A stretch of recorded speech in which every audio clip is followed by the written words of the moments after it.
C'était une des informations les plus importantes du printemps et de l'été dernier, l'interdiction du minage en Chine qui avait précipité à la baisse le hash rate du Bitcoin aux alentours de mai 2021 et peut-être d'une certaine manière avec les informations en amont et puis quelques semaines, quelques mois après l'information qui avait été confirmée, la baisse du cours du Bitcoin qui, depuis, est largement remonté. On est aux alentours de l'ATH en ce moment sur Bitcoin.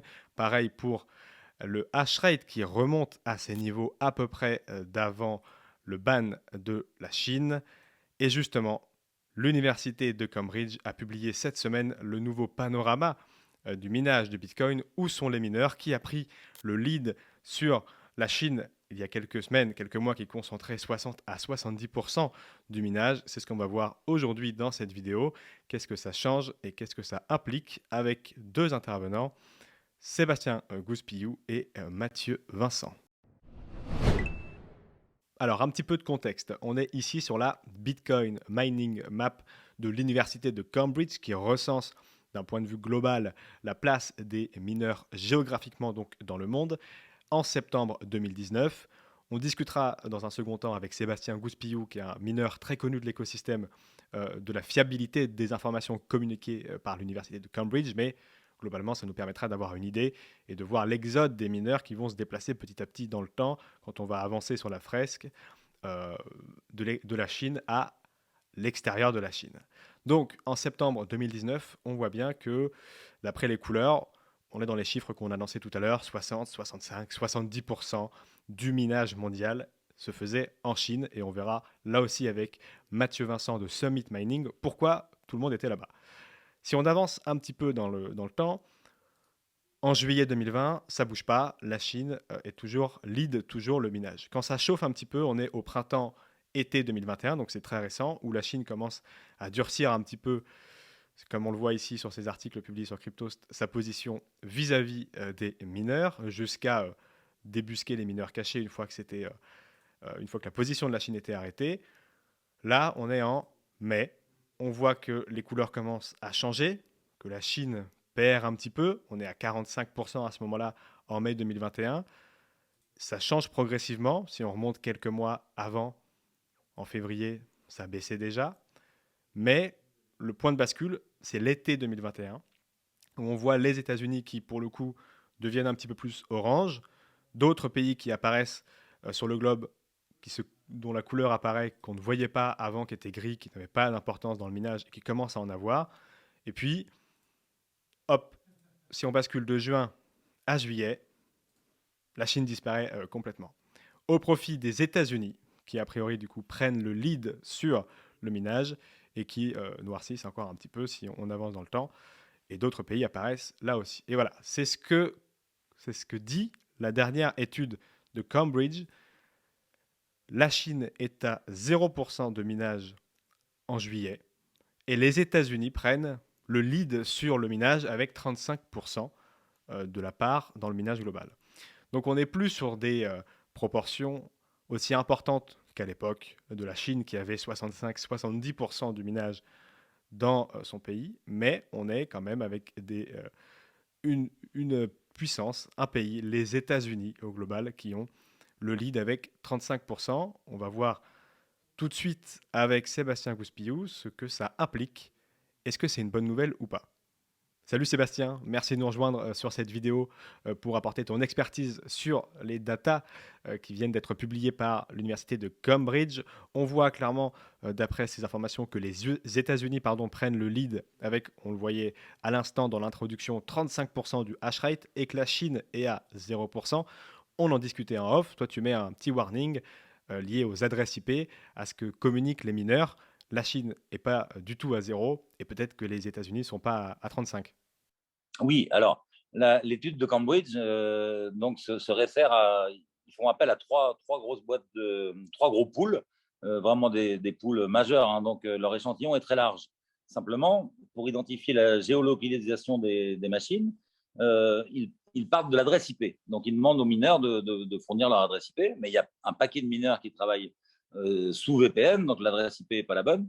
Et puis il y a aussi tous les projets qui sont hors réseau Internet, donc qui travaillent sur satellite, où l'hébergement va être l'adresse qui va apparaître va être celle de l'ouvreur de ligne. Donc nous, nos machines en Afrique, par exemple, tout le gros mining qu'on a en Afrique actuellement, on peut le lire comme étant fait à Bruxelles, parce que notre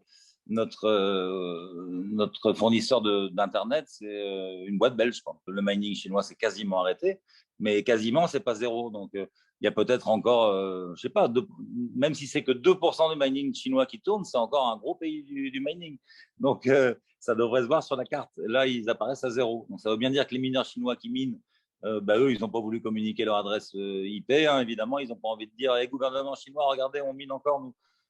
Voilà, donc j'imagine qu'ils le font un peu discret, quoi. L'Amérique et les acteurs du mining américain sont très fiers d'avoir fait du gros mining aux États-Unis. Donc la presse s'en empare de manière enthousiaste.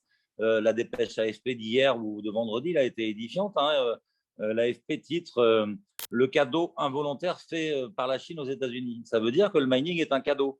C'est la première fois que je lis ça dans une dépêche AFP, tu vois. Et ça vient de justement cet enthousiasme américain qui est communicatif. Et donc, même pour l'AFP, maintenant, le mining devient un cadeau. Mais c'est le cas, hein, effectivement. Pour la carte énergétique américaine, c'est bien.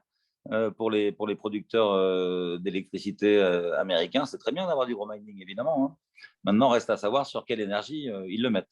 Si les Américains jouent le jeu, on va savoir où sont leurs machines. Donc, Cambridge va très vite identifier quelle est la source principale, enfin, quelles sont les sources de production d'électricité. Ouais. Mais on sait qu'il y a du charbon, hein, bien sûr. Hein. Et cet exode des mineurs ont créé de nouveaux territoires propices au minage de Bitcoin. Justement, on le voyait là aussi en introduction, sur la map de Cambridge, quelques territoires s'allumer avec des couleurs plus ou moins vives. Et on voit par exemple le Kazakhstan prendre une grande partie du minage à plus de 18% sur la map globale. Est-ce que tu attendais, toi, justement, des pays comme le Kazakhstan sortir du lot et rentrer dans les top pays du minage pour Bitcoin? Oui, ben, le Kazakhstan, c'est assez évident. Hein. Nous, ça fait presque 5 ans qu'on y est. On était arrivés pratiquement les premiers étrangers avec Bitfury. On est arrivé le même mois au Kazakhstan et on était les seuls étrangers à aller miner là-bas. On est allé là parce qu'on avait identifié une carte électrique énorme. Hein. C'est un énorme pays producteur d'énergie. D'ailleurs, il ne produit que ça. C'était un gros vendeur. Il vendait beaucoup à la Chine, à la Russie, aux pays voisins. Quoi. Et il y avait une grosse partie de green qui était mal exploitée. Donc, qui était mal exploité, qui était bien exploité, mais avec un réseau qui n'est pas toujours extrêmement bien distribué encore. Bref, on savait qu'il allait y avoir de la place pour les mineurs hein, et l'électricité était vraiment très peu chère. Donc ça avait déjà commencé très fortement, hein, mais depuis 1 an ou 2, là, il y avait des fermes qui étaient disponibles, prêtes à recevoir les Chinois, prêtes à recevoir du mining en général, et beaucoup de mineurs ne voulaient pas y aller parce que c'était sur du charbon. Et il y a quand même beaucoup de mineurs sensibles à l'écologie, hein, tous ceux qui viennent d'Europe, tous ceux qui viennent des États-Unis, en gros. Et donc, ces mégawatts ne se vendaient pas. Là, les Chinois sont arrivés, ils ont tout pris, hein, que ce soit sur charbon ou autre chose. Mais ça amène une autre réflexion que j'ai depuis longtemps. Moi, j'annonce depuis plus d'1 an que les hydrocarbures vont exploser en prix et que ça va disqualifier le mining sur le charbon et sur le pétrole. Et c'est ce qui est en train de se passer là. Donc, là aussi, on voit des grosses boîtes qui investissent beaucoup dans des fermes sur des usines charbon. Pour moi, ils sont cuits. Hein. Là, le kilowatt au charbon va exploser en prix dans les mois qui viennent. Il va y avoir une répercussion hein, de l'augmentation du prix du charbon, c'est certain. Et là aussi, on voyait dans le classement de Cambridge l'Allemagne à 5% du minage. C'est d'ailleurs remis en question parce que ça paraît un peu disproportionné d'avoir 5% du minage mondial en Allemagne. Mais cet exode des mineurs, a priori, n'a pas profité à l'Europe. Très peu. Très peu. Alors nous, ça nous profite parce qu'on est français, mais on mine à l'étranger. Franchement, je vois pas ce que l'Allemagne vient faire dans ce tableau, hein, avec une électricité à 20 centimes pratiquement. Et puis un manque cruel d'électricité. Hein. En Allemagne, là, ils remettent ils créent des centrales gaz pour créer du jus. Je vois pas le mining là-bas. Non, non, pour l'instant, ça va pas profité à l'Europe. Ça va profiter à la Norvège, je pense. Ça, c'est un pays qui est en train de naître hein, au niveau mining. Il y a pas mal de surplus, il y a beaucoup de green. Donc là, on est sur un gros projet en Norvège et on n'est pas les seuls. Hein. Donc, j'annonce qu'en 2022, la Norvège va devenir un pays important du mining. Et la comparaison est faite souvent sur les réseaux et parfois dans les médias entre le prix du Bitcoin et le hash rate. Est-ce que le hash rate entraîne le prix du Bitcoin à la hausse comme effectivement c'est le cas là actuellement? Le hash rate est remonté il y a quelques semaines et le prix du Bitcoin lui aussi s'envole vers ses sommets, vers son ATH en ce moment. Est-ce qu'il y a corrélation ou pas du tout? Non, non, pour moi, ça fait longtemps que c'est marrant. J'ai fait cette démonstration tout à l'heure à un gars qui est vraiment dans l'écosystème depuis longtemps.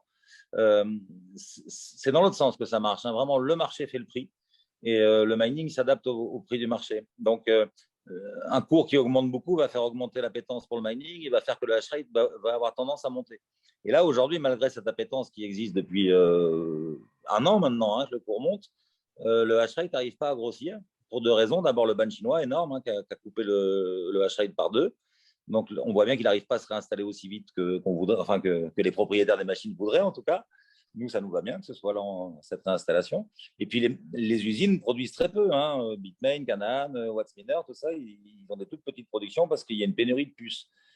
Mais sinon, là, vu l'augmentation du cours depuis un an, le hash rate aurait dû faire x5, puisque le cours a fait x5. Super. Merci beaucoup, Sébastien Gouspillou, donc, d'être venu apporter ton expertise et d'avoir remis un peu de contexte sur ces chiffres de Cambridge et sur le minage en général.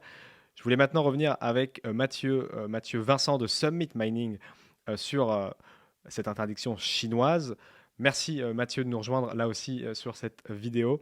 Est-ce que tu peux nous raconter un petit peu les coulisses de cette interdiction chinoise? Comment vous l'avez appris à Summit? Comment vos partenaires vous ont annoncé ces durcissements côté chinois? Et comment vous avez essayé de réagir pour pallier au plus vite à ce risque euh, du débranchage pardon, des machines en Chine?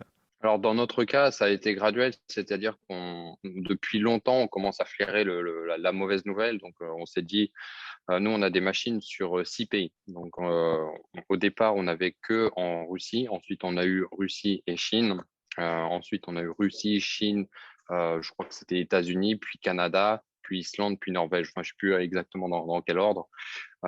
Mais on a commencé à sentir le vent tourner puisque les nouvelles commençaient à devenir de plus en plus importantes et de toute manière, concentrer toutes les richesses dans un seul pays, c'est extrêmement risqué, hein. Donc, je parle de richesse en termes de valeur de machine, puisque d'un point de vue géopolitique, hein, si quelqu'un change de décision un jour, voilà, t'as plus rien, en gros. Et pareil, hein, on a des concurrents qui avaient toutes leurs machines uniquement en Chine. Pourquoi? Parce qu'en fait, c'est le pays le plus rentable. Elles sont fabriquées là-bas, l'électricité est la moins chère là-bas, donc logiquement, il faut tout mettre là-bas. Sauf que, voilà, nous, on avait anticipé le truc en se disant, on sait jamais, on sait pas ce qui peut se passer, donc on en avait mis un petit peu partout. Et en fait, quand la nouvelle est tombée, ils ont commencé à débrancher certaines parties des machines. Donc, par exemple, je crois qu'il y avait 80% qui étaient débranchés, il y avait encore 20% qui tournaient. Et après, ils ont débranché 10% de plus, enfin, les 10% supplémentaires, hein, donc on était à 90% sur les 100%. Et à ce moment-là, on n'avait plus que 10% des machines qui fonctionnaient correctement en Chine. Donc, c'était juste une partie de tout le parc qu'on avait. Mais du coup, c'était quand même assez douloureux. Et on a attendu. On a attendu puisqu'en fait, ils ont dit, ce qui va se passer, c'est que là, il y a des élections, des machins, il y a un truc politique qui est en train de se passer. Ça va arriver, il y a le jour du parti à la fin du mois de juin ou début juillet. Et à partir de cette date, le lendemain, ça devrait être bon. On devrait pouvoir rebrancher des mineurs. Et on était là, mais c'est quoi le rapport entre le jour du parti ou je sais pas quoi et le rebrancher? Donc, on n'a rien compris du tout. Et en fait, ils ont en effet rebranché quelques machines après. Ils ont rebranché quelques machines, mais on ne sait pas pourquoi ils l'ont fait avant, on ne sait pas pourquoi ils l'ont fait après, on ne sait pas pourquoi. En fait, c'était vraiment très opaque. Et nous, on communique via WeChat, puisque c'est le seul réseau là-bas qui permet de communiquer, puisqu'ils n'utilisent pas WhatsApp, ils n'utilisent pas Facebook, ils n'utilisent pas Instagram, donc ils utilisent une application qui s'appelle WeChat, et c'est une application avec laquelle tu peux absolument tout faire là-bas. Mais le problème de cette application, c'est que c'est supervisé. Donc, les personnes sont espionnées. Donc, si tu fais des messages vocaux, ils peuvent analyser ce que tu dis. D'ailleurs, ils analysent, c'est pas ils peuvent, ils analysent ce que tu dis. Quand on voit des choses par message, ils répondent parfois complètement à côté de la plaque et ils disent on peut pas vous répondre comme ça. Et du coup, on avait des informations qui étaient complètement parsemées puisqu'on savait pas exactement ce qui était vrai, pas vrai, à partir de quel moment on aurait essayé ça. Donc, plutôt que d'attendre la décision finale qui est toujours pas intervenue, hein, d'ailleurs, on sait toujours pas, et c'est toujours pas clair ce qui se passe, c'est toujours pas clair. Mais la réalité, c'est que tout le monde est dans la même impasse et tout le monde a décidé d'enlever les machines du pays petit à petit. Et c'est ce qu'on a fait également petit à petit. Voilà. Après, ce qui se passe également, ce sont des engorgements au niveau des aéroports pour ce type d'envoi. Envoyer des machines vers le Canada, vers la Russie, vers la Norvège, la Finlande, ce que vous voulez, ça crée des bouchons puisque ce sont des centaines de milliers de machines qui ont été sorties. On a eu, nous, une personne voilà, qui nous a contacté parce qu'il voulait sortir des centaines de milliers de machines. Donc, ils essaient de nous contacter pour dire, OK, est-ce que vous connaissez des fermes et des trucs? Bon, je peux pas évidemment rentrer dans les détails, mais c'était des centaines de milliers de machines. C'était quasiment 500 000. C'était 400 et quelques mille. Et là, on se dit, waouh, ça va bouchonner. Et le problème après de sortir de tout cet équipement de ce pays, c'est qu'il faut le mettre ailleurs. Parce que l'envoyer ailleurs, c'est une chose, mais il faut que là où tu l'envoies, il y ait de la place et de l'électricité disponible. Et en fait, vu que tout le monde est arrivé au même moment, on est arrivé à un moment où les fermes de minage existantes étaient engorgées. Donc, il y a des files d'attente qui se sont mises en place. Donc, au début, par exemple, tu payais un mois de dépôt et puis voilà, tu envoyais tes machines, il y avait de la place, aucun problème. Et puis, on est passé à 3 mois de dépôt, puis 6 mois, puis 7 mois, puis 8 mois, puis 9 mois. Donc, ça veut dire non seulement tu dois payer aujourd'hui, par exemple, pour sécuriser l'emplacement des machines dans 9 mois, mais tu dois en plus payer 9 mois d'avance d'électricité. Et là, tu fais putain, parce que quand tu vois la consommation des machines, ça fait des factures qui frôlent le million, ils sont au-delà du million. Ouais, effectivement, ça a dû secouer un petit peu à l'époque. Et aujourd'hui, cette situation, elle est en grande partie résolue, même si, on l'a compris, il y avait encore du bouchon dans les fermes de minage. Mais le hash rate, lui, est largement remonté. On arrive presque au niveau des records historiques du début d'année aussi sur le hash rate, un petit peu à la même époque que le Bitcoin. Et on a compris avec Seb pourquoi c'était lié d'un côté et pas de l'autre, hein.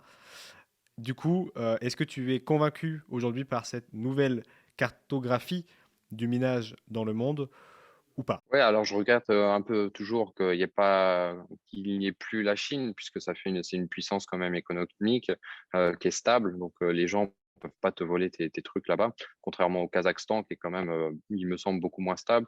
Le Kazakhstan, j'en parlais tout à l'heure, le problème, c'est que la plupart des mineurs qui sont arrivés au Kazakhstan ces derniers mois l'ont été de façon illégale, puisque faut que ça arrive vite, on prend tout l'emplacement disponible, donc on n'est pas trop regardant. Et puis voilà, donc c'est le Kazakhstan. La Russie, un peu moins quand même. Mais voilà, le problème du Kazakhstan, c'est que le jour où les autorités disent OK, c'est fini ces conneries, on va regarder ce qui est arrivé légalement et pas légalement. Ils vont faire des rafles et puis ils vont tout débrancher. Donc nous, on n'a pas de machine au Kazakhstan. Et on n'en a jamais eu, en fait, pour cette raison, parce que la plupart des réseaux par lesquels on aurait pu passer sont pas clean. Et qui D'accord. dit pas clean, dit risque un jour qu'on vienne te débrancher tes trucs en disant, mais attends, c'est pas bon ça. Donc la redistribution est intéressante puisqu'on est quand même sur des zones géographiques qui sont stables, hein. Il y a beaucoup de machines qui ont été envoyées, par exemple, en Islande également, hein, Islande, Norvège. Donc au niveau de la redistribution, c'est bien, mais moi je regrette quand même que la Chine soit partie, quoi, que disparaisse tout simplement de l'échiquier mondial de minage. Donc ça, c'est un peu regrettable, puisque ça Ok. permet tout simplement de diversifier, hein. Voilà, diversification qui est importante, hein. Et donc, il reste quand même une part certaine du minage en Chine aujourd'hui. Et tu le disais, c'est du minage légal. Est-ce que tu peux nous expliquer en quoi il est légal par rapport à celui qui a été très largement débranché il y a quelques mois? Justement, le minage légal, c'est que ce sont dans des installations qui sont censées être privées. Donc, si c'est privé, c'est censé être tes machines. Ce sont tes machines qui sont censées être là-dedans. Donc, si tu veux faire ton minage toi-même, il n'y a pas de problème. Mais du coup, c'est pas l'argent d'un petit Chinois qui est au milieu de je ne sais où ou d'un spéculateur qui est au bout de la terre qui va être investi dans ce type de machine.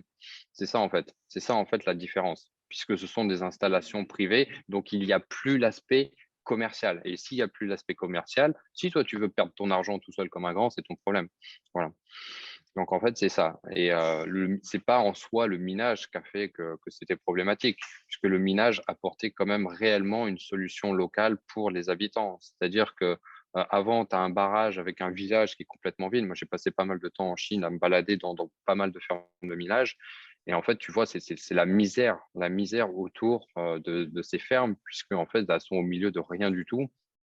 Il faut transporter les machines vers le barrage, il faut alimenter les mecs en termes de nourriture hein, qui travaillent là-bas, il faut nettoyer les fermes, il faut des électroniciens pour réparer les trucs. Donc, il y a quand même toute une économie, un pan de l'économie qui a été mise en avant grâce aux crypto-monnaies. Donc, c'était quelque chose d'extrêmement positif localement.